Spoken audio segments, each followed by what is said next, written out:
Okay, so with the hub out of the way, next step is to remove the backing plate for the drum assembly, and you can see here it's just nuts and bolts on either side. It's all pretty dirty here. It's been obviously leaking for a while, so we'll just take those off.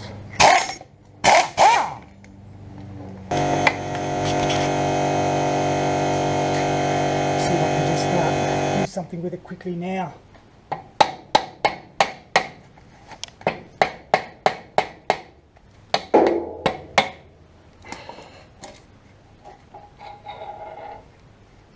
That was very quick. One thing I will mention, because the other side it didn't have it, obviously when you're removing the backing plate, this thing here, you've also got to undo the brake line nipple, so that you can remove that entire unit out. You can't slide the piston out, you just have to take this off. So having said that, now we'll just go through and inspect some of these components. Let's start with the stub axle here. Now the stub axle, I think, is in pretty good shape. Certainly there's no scoring where the bearings may sit. However, where this seal sits is on this piece here. That's called a distance piece. Why, I don't know, but anyway, that's what it's called. Now the beauty about these early Rovers is that distance piece here is actually a press fit, so it's almost like a collar. Now I'll be taking that out and replacing it on both. Both of them have been scored like this, and so it's easy. I believe on the later model series, this whole thing is one unit, which means you effectively have to throw away the stub axle and buy another one, which I think is actually a poor design. I really like the idea of being able to interchange these. So that's got to go. So I'll be part of the kit or the rebuild of the hubs and so on will be to replace that, and we'll do that as part of the rebuild. The kit also comes with a new seal naturally, so I'll just put that back there like that. In terms of the hub itself, these studs here are screwed in, and when they're screwed in, and I'll show you the one that's still in there, you can see how they've been pinned in that way. That supposedly is to stop it from threading back out again. But as a result, you can see it here, if I zoom it in closely, you can see how when these are coming undone, they actually will destroy the thread. I mean, these look all right on camera. Let's see if I can focus on one. There you go.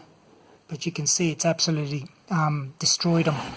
So what I'm going to be doing here is I'm going to be buying the aftermarket press-in studs. They're of the same 916, same thread, so I'll be able to reuse these nuts. And basically what I need to do here is drill out the threads, again 916, and then press the new ones from the back, okay, and pop them out, and so they'll be the spline type, so the more modern type, and I'll do those all on both hubs. Might as well do it. So that's a separate task there for that. Then we have the inner bearing, the inner hub bearing, which sits effectively on that face in here, further down on that landing. And then we have the outer one, which sits, if I can get it right, in there, in that landing there. Both of these were, they actually felt quite good. There was no notchiness or anything on them. The rollers look okay. However, I decided to take them out because this inner race was scored. I don't know if you can see that there. I've showed it in an earlier video. You can see those marks there. So The kit that you buy to rebuild these already comes with bearings, although I'm yet to determine what kind of bearings they are, because I do not want cheap Chinese crap. I want good bearings. So if they don't come with good quality bearings like these ones or the Timkins, I'll be just getting the gasket kit and getting the bearings separately. Right, so after that we have this, I think it's called a key washer, and that sits up against that bearing. So the one that sits on the outer, on the top here, the top one. And then on top comes this nut. Now, this is the one that gives the preload to both bearings, so the amount of force that pushes in so that the bearings are seated nicely, and it's very, very little pressure on here. And in fact, I believe it's actually just really hand tight. Obviously, the best thing to do is to have a dial gauge to measure the end play or the end float, but generally I do it by feel, so, and we'll do that later on. So anyway, you've got those two, then you've got a lock washer, and then that locks between the inner, so the inner nut, and then it's folded over, and then the other one screws on here very tightly, and then that's folded over that one, so the two of them end up locking each other out, if that makes sense. Hopefully it does. Check your workshop manual, you see what I mean. And then of course you've got the actual drive flange here, which is in very good condition, hardly any play, well, no play. And that's pretty much it. So I've got a bit of work to do on all of these, so replacing the distance piece in which this sits on, replacing the studs, and then rebuilding the whole lot with new bearings and seals and gaskets and so on. Right, so then after that, once I started on that, obviously before I kind of put everything back together, I need to deal with the brakes. And as I said beforehand, the pistons are actually, this one is new, and I've got another 3 to a new one, so I can use those, but obviously it needs a good clean and so on. The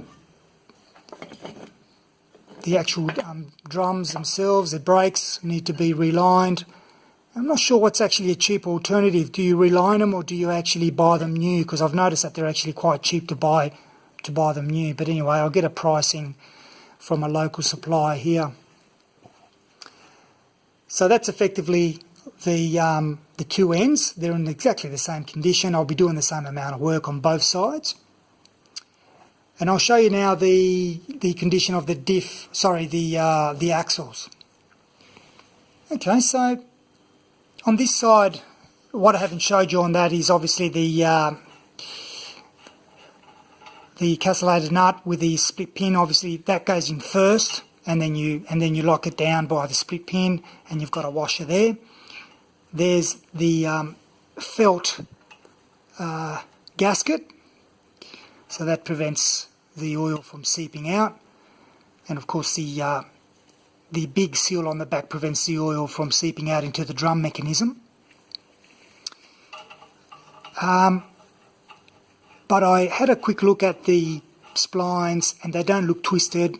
They actually sit quite nicely. And if I was to remove the other side, same here. See if I can get it in focus.